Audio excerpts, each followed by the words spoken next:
Hi everyone, Danicha here with a solo overview of Keyforge Adventures, The Abyssal Conspiracy. So this is one of the two currently available Keyforge Adventures co-op and single friendly, solo mode friendly game of Keyforge. Um, this is a bit of a table hog, so I've got it set up in the middle of a game right now, and it's currently my turn. But you'll notice some different things if you play Keyforge. This doesn't typically look like a game of Keyforge. So let me explain some of the components and kind of play a few turns so you get the gist of how to play. I would do a playthrough of this, but it's a very long game when I play. I do play the beginner variant where you just draw one adventure card from the adventure deck, which I have off camera here. But it's a pretty thick deck. It's got creatures, artifacts, action cards, all of that. So we've got it off to the side. And then we have here a 3x3 location section. So we have level 1 on the top, level 2, and level 3. And I'm using a key as a marker to mark where I've traveled to and explored. So in this game, you actually start at the top. So all of these are basically face down when you start the game, except this one, the SLRS, Vortexlian or something. And so everyone starts here. You would place your markers here, and then you just move around. And to move around, you have to move to something adjacent to where you currently are, I believe. And you spend your amber to move around. So moving left to right costs 0, moving down 1 costs 2, and then moving down to this lowest one would be 4. So we started here, and I've since made my way here to Shell Market. And each location has something special that only applies if you're at this location. So the second location I uncovered was Krill Garden. This one says, while the tide is high, your creatures gain 1 amber. And then, in my third location that I discovered, I have Show Market. So when the tide is high, resolve each of your bonus icons in additional time. While the tide is low, each card the conspiracy plays gains an amber bonus icon. So if I'm here, I really need to make sure the tide is high. So to raise the tide, is currently low, I have to gain 3 chains. So that's something I can do on my turn, and then the tide will be high. And then once I descend to a lower depth, I lower the tide. Okay. What else? So we're keeping track of the amber the conspiracy has. We're keeping track of my amber, which is right here. We have this thing on the left. You're probably wondering what that is. This is the seal. There's a deck of 5 seal cards right here. And I've uncovered some of these so that you can see what these numbers are. But there are actually one that was opened already. In the 2 section. So as you can see, there was one that cost 0. So this one immediately opened the seal. Every turn at the beginning of the conspiracy turn, if they have enough amber to open the seal, they will. So they will use the first turn they had this, and then later on they had enough to open the second seal, this one. And you're really supposed to just place the cards on top so you know what they're covering up. So for now, I'm just covering it up like this to save space. One thing I don't love about this game is the table presence. It's hard to play on this playmat that I like to play most of my card games on. It's a lot to manage the space, so I do have lots of things off of the playmat, including my actual deck here. So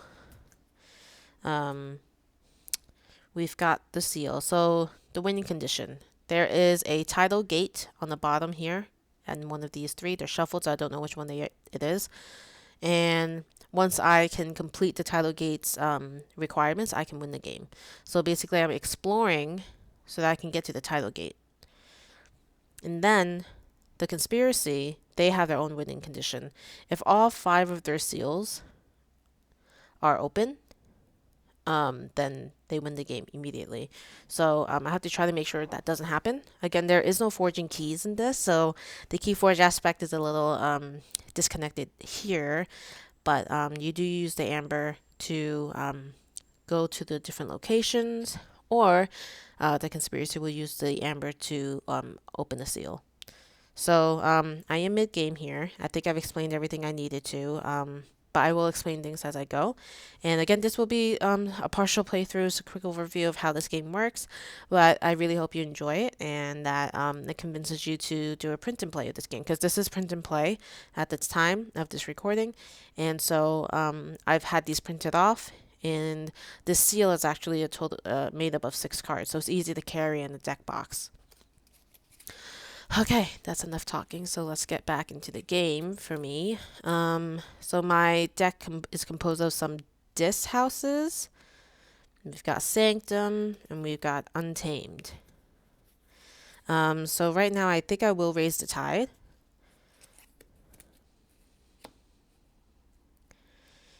And I will gain 3 chains. So I do have my chain tracker here, just so you know. I could place it right here just because it's in play. So I gain 3 chains. And because it's a high tide, each of my bonus icons are resolved in additional time since I'm in this location. But I'm thinking about moving. I've got 3 amber to spend. And to move, I just have to spend 2 to move to the right, or 4 to move to the bottom. So I think I'll move to the right and spend 2 amber.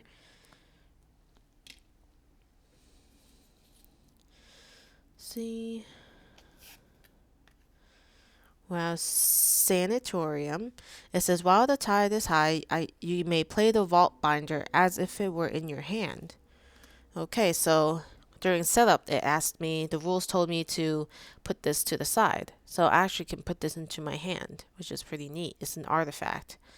So it says, while the tide is high, I can play Vault Binder as if it were in my hand. So I'll play this. It's out. And it says, Vault Binder cannot leave play. Exhaust a friendly creature of the active house, and if I do, raise the tide. So that's another way. Instead of using the 3 chains, I can exhaust a friendly creature just to raise the tide. So that's pretty neat now that I have that. Okay, so I've moved my location. There's nothing left I can do. So if I could afford it, I could move multiple locations, I believe. So I can't, but if I did, I could. So at this time, I've got 3 untamed cards. I think I will like to get a creature out. So instead I'll play Dis. And we have Brabble. This is 2 power. When destroyed, your opponent loses 1 amber. If it is not your turn, your opponent loses 3 instead. And then we have Break Key. If your opponent has more forged keys than you, unforge an opponent's key. If you unforge an opponent's key, this way your opponent gains 6 amber.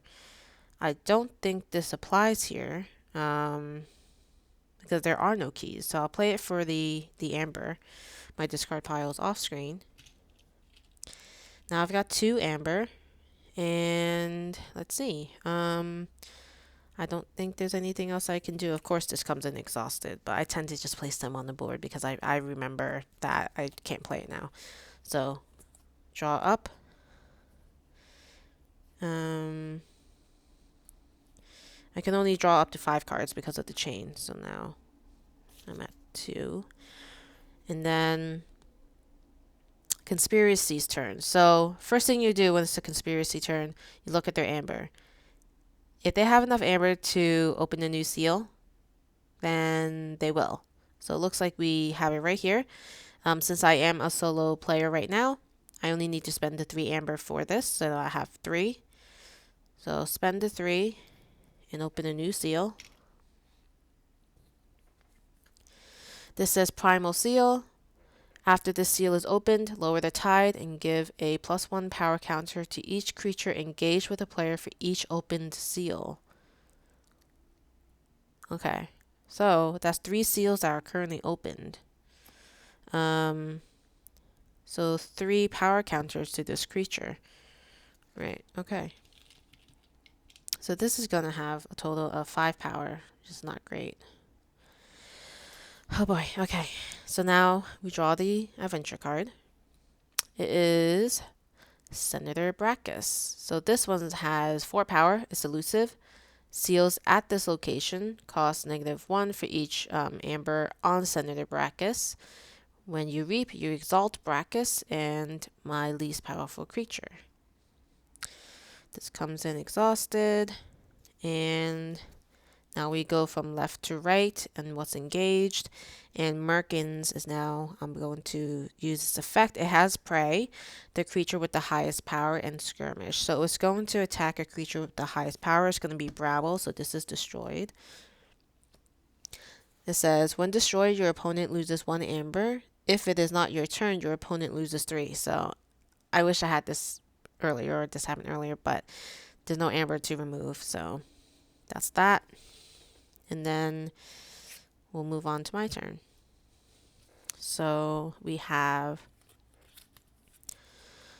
I guess it's not good choices. I really needed some creatures out here. I could move, but I'd rather move down, which costs 4 amber, so I'll save my amber. I can... I'll play Eye of Judgment just for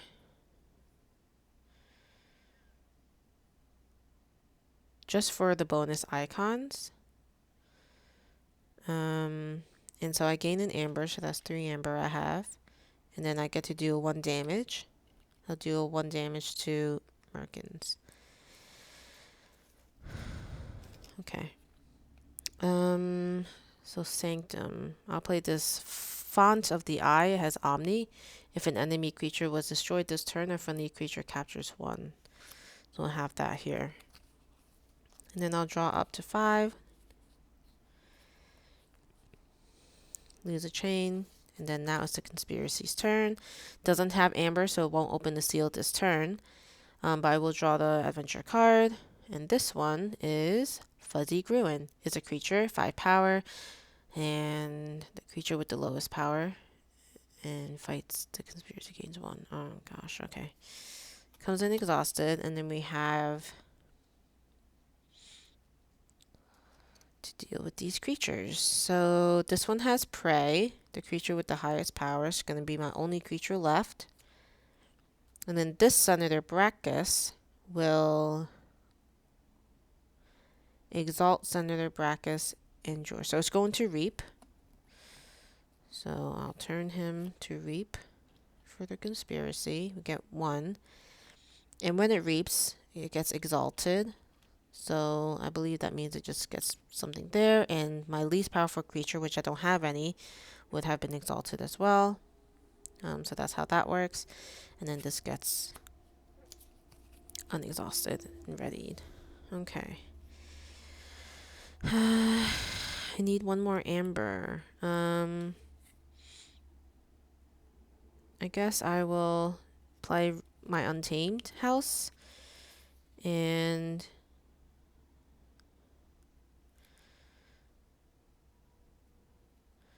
I will play Reclaimed My Nature. It says play, purge an artifact, resolve its bonus icons as if you had played it. So I'll purge. Well, I'll gain the amber for playing this card in the first place. So now I have 4.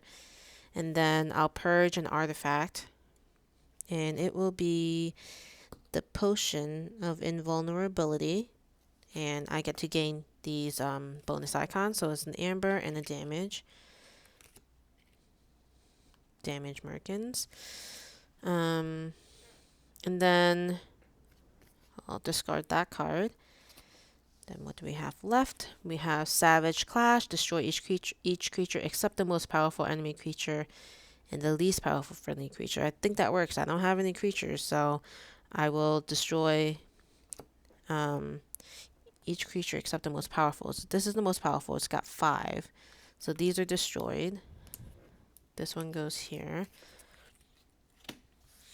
And then I've got 2 more untamed cards. I'll play Niffle Ape. When it attacks, ignore taunt and elusive. And then that comes in exhausted. And then I think that's it for my turn on exhaust. And then we have 1, 2, 3, 4, 5. And then my chain is done. So we can put that there. Okay. Now it is their turn. They only have 2 amber. So the lowest number of amber they need, at least to get a seal, would be 4. So we're good there. We draw 1. And then we have a creature. It's a Deep Priest Enikava. Reap the Conspiracy Archives 1 adventure card. So that's not good. I'll talk about that in a bit. So this comes in exhausted. And then we go through left to right. The resolving of the cards. So Merkin says praise the creature with the highest power. It will be this one.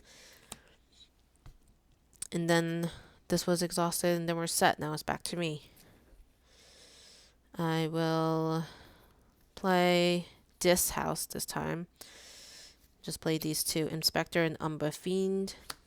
Umbras Fiend. And then these come in exhausted. And then before I do that, rewind. I want to travel. So let's do this. I'll go to a new location, spend 4. 1, 2, 3, 4.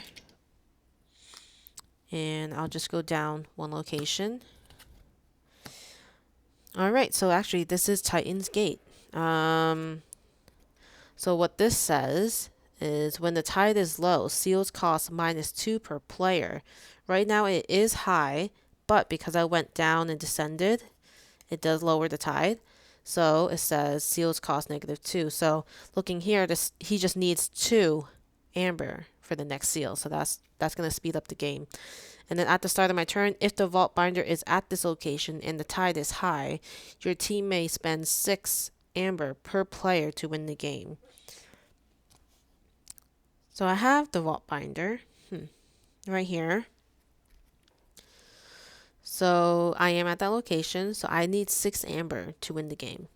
I don't know if I'll be able to do it in this overview, but we'll see.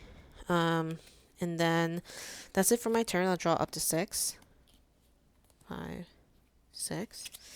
And then it is their turn. Unfortunately, the tide is low. So he will spend the 2 amber for the seal. And this says after the seal is open, lower the tide. It's already low. Deal 1 damage to each of your team's creatures for each open seal. I've got 4. So these are both dead.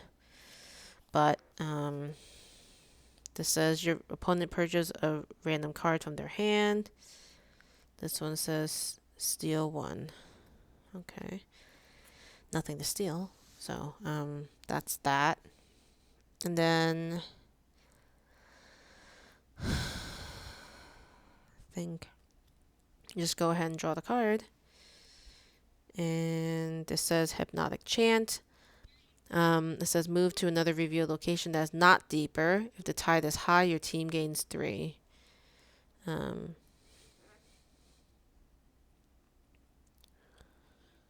guess I'll move up.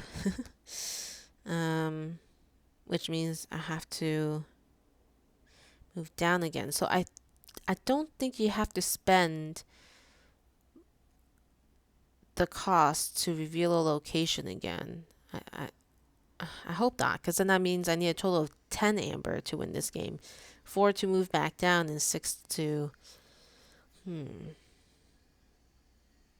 But then looking at the rules, it looks like you do have to spend to go there. Let me just double check the rules. I have it right here.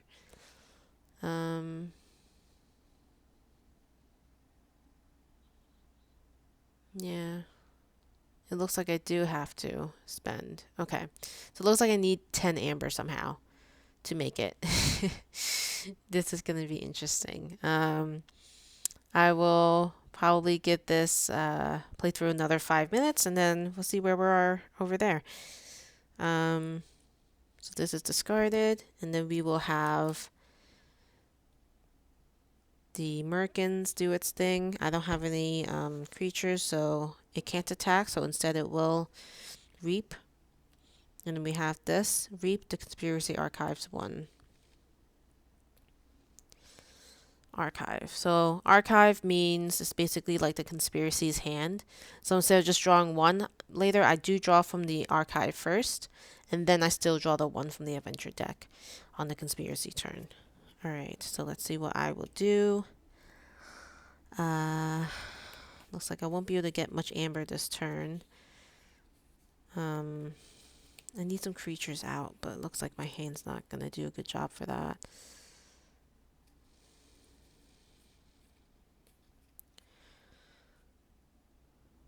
I guess I will play Sanctum.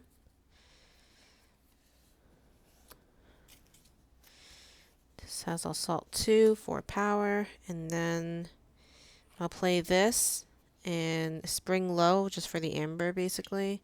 So I got 2. And just so you know, because oh no, I'm not at Titan's Gate anymore. I'm at this location. So while the tide is low, the conspiracy creatures gain 1. So it actually gains another adventure card to archive. Okay. That's fine. I need to move back down here somehow. Okay. I will have to end my turn there. Nothing I can do. Yep. It's not good.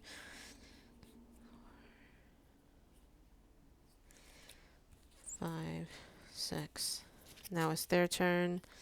The first archived card says Deep Priest and Inkava. Ooh, not good. Then we have another creature, Stout Pete. Okay, this does not look good either.